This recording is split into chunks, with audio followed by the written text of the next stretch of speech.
नमस्कार, मैं हूं आपके साथ मयंक। देखिए, आज 20 तारीख है। पिछले चंद घंटों के अंदर ईरान और अमेरिका के जंग से जुड़ी हर जानकारी मैं आप तक पहुंचाऊंगा, हर अपडेट आप तक पहुंचाऊंगा। लेकिन देखिए, एक बड़ी खबर। देखिए, इस वक्त की सबसे बड़ी खबर जो हॉर्मूज से आ रही है, ईरान के एक कार्गो जहाज पर अमेरिका के जहाजों ने हमला किया है, फायरिंग की है। ये खबर हॉर्मूज से है।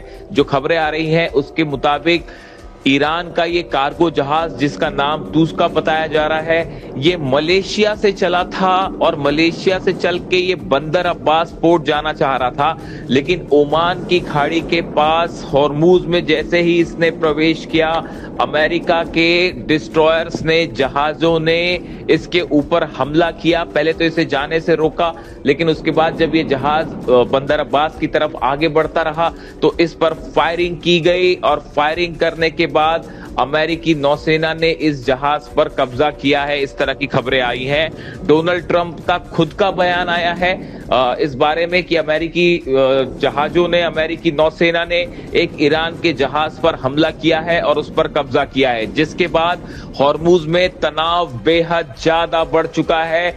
ईरान ने कहा है कि इस कार्रवाई का बदला लिया जाएगा। ईरान की सेना ने ऐलान कर दिया है कि अब खुले तौर पर एक्शन होगा और अमेरिका की इस कार्रवाई का मुंह तोड़ जवाब दिया जाएगा। देखिए, इस तरह की खबरें आ रही थी कि इस्लामाबाद में कल बातचीत हो सकती है और कल सुबह तक ईरान का डेलीगेशन जाएगा और अमेरिका का डेलीगेशन आज रात पहुंच सकता है। इस तरह की खबरें हैं, लेकिन ईरान ने साफ कर दिया है कि किसी तरह की कोई बातचीत नहीं होने जा रही। ईरान ने अपना डेलीगेशन नहीं भेजा है और ना ही भेजेगा। इस तरह की बात ईरान की तरफ से निकलकर सामने आई है। देखिए, ये कहा जा रहा था कि अगर जिस तरह से धमकी आई डोनाल्ड ट्रंप की कि अगर ईरान के साथ समझौता नहीं होता है तो जितने ईरान के पावर स्टेशन हैं उन पर हमले किए जाएंगे, पुलों पर हमले किए जाएंगे, इलेक्ट्रिक स्टेशन पर हमले किए जाएंगे। एक बार फिर डोनाल्ड ट्रंप ने धमकी दे दी है हमले की। यानी अगले 24 घंटे बाद ये तय हो जाएगा कि क्या एक बड़ी जंग फिर शुरू होने जा रही है अमेरिका और ईरान के बीच। इस तरह के ऑलरेडी सिग्नल मिलने शुरू हो गए हैं। ईरान की जनता ये चाहती है कि किसी तरह का कोई समझौता नहीं किया जाए और इस बात को लेकर ईरान की सेना एक बड़ी जंग की तैयारी में जुट गई है। यानी ना सिर्फ हॉर्मूज में बल्कि पूरे ईरान में सेना को अलर्ट मोड पर कर दिया गया है और बड़ी जंग की तैयारी हो रही है। देखिए, बातचीत वाली जो बातें थी वो एक बार फिर खटाई में पड़ती दिखाई दे रही हैं।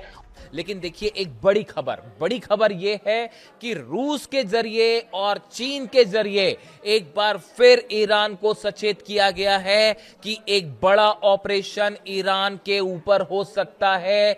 ईरान के आइलैंड्स पर, चाहे वो खारगो, चाहे केशम आइलैंड हो, सिरी हो, लवाना हो, इन सब पर एक बार फिर हमले की कोशिश हो सकती है और अमेरिका एक बड़ा ऑपरेशन कर सकता है। इस तरह की जानकारी पहले भी रूस की तरफ से शेयर की गई थी, कुछ ही दिनों की बात है, पहले की बात है। और अब एक बार फिर रूस की तरफ से यह अलर्ट किया गया है ईरान को कि किसी भी समय जो है वो बातचीत के नाम पर धोखा हो सकता है और हमला हो सकता है। देखिए, जो खबरें आ रही हैं उस खबरों के मुताबिक ईरान के नए सुप्रीम लीडर जो हैं मुस्तफा खामेनेई, उन्होंने ईरान की सेना को एक बड़े ऑपरेशन के लिए तैयार रहने के आदेश दे दिए। ईरान की जो सेना के चीफ है अहमद वाहिदी साहब, उन्होंने बड़ा फैसला किया है और बताया जा रहा है कि 5 लाख सैनिक जो हैं उनको इस बात के लिए तैयार कर दिया गया है कि किसी भी समय अमेरिका की तरफ से कोई ग्राउंड ऑपरेशन की कोशिश हो सकती है और उसका जवाब कैसे देना है। देखिए, एक बड़ी प्लानिंग तैयार है ईरान की तरफ से। बताया जा रहा है कि 500 से 600 छोटी बोट्स जो हैं वो हॉर्मूज में रेडी मोड में रखी गई हैं कि अगर समंदर में किसी भी तरह का हमला होता है तो उसका जवाब कैसा दिया जाए।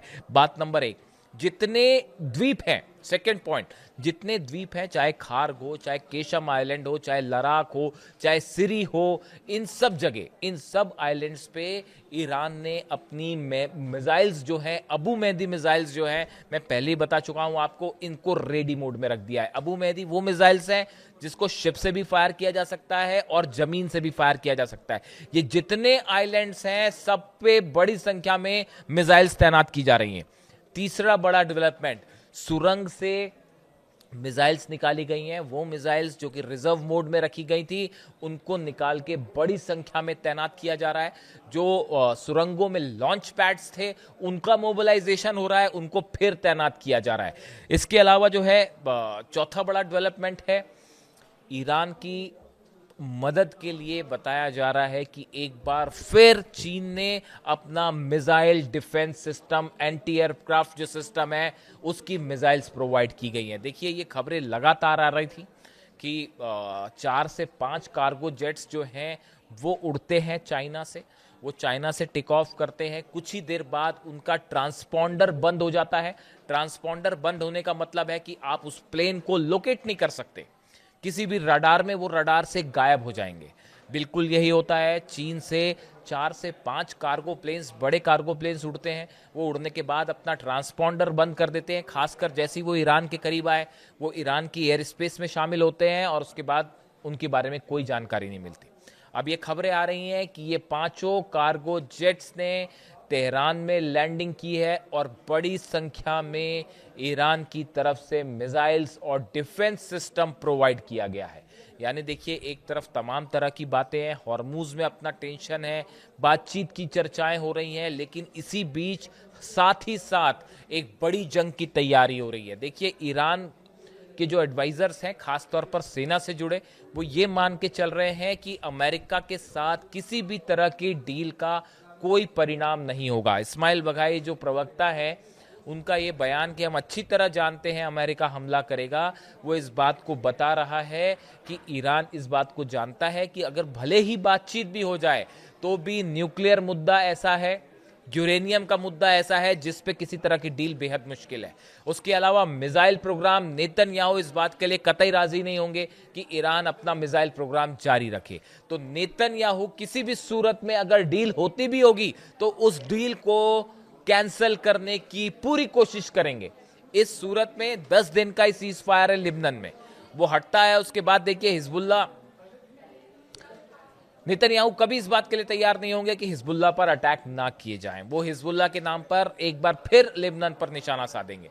इन हालात में ईरान ने एक बड़ी, कई मल्टी लेयर जो है वो जंग की तैयारी कर रखी है। और अब मुद्दा जहां फंसा हुआ आके वो है न्यूक्लियर, खासकर यूरेनियम का मुद्दा, दूसरा मिसाइल का मुद्दा, और तीसरा स्ट्रेट ऑफ हॉर्मूज। अगर स्ट्रेट ऑफ हॉर्मूज पुरानी पोजीशन में पहुंच भी जाता है तो देखिए वो पहले से खुला ही हुआ था और अमेरिका इस हालत में नहीं है कि ज्यादा दिन तक इसको कंटिन्यू कर सके, क्योंकि इससे बड़ा इकोनॉमिक इंपैक्ट देखने को मिल रहा है। इन हालात में अमेरिका और ईरान के बीच बातचीत से ज्यादा जंग के हालात उभर कर सामने आ रहे हैं। सिर्फ 48 घंटे बचे हैं, 48 घंटे बाद वो सीज फायर खत्म हो जाएगा, जो सीज फायर ईरान और अमेरिका के बीच में हुआ था। और सीज फायर खत्म होने के बाद 48 घंटे के बाद क्या होगा, इसका जवाब फिलहाल किसी के पास नहीं है।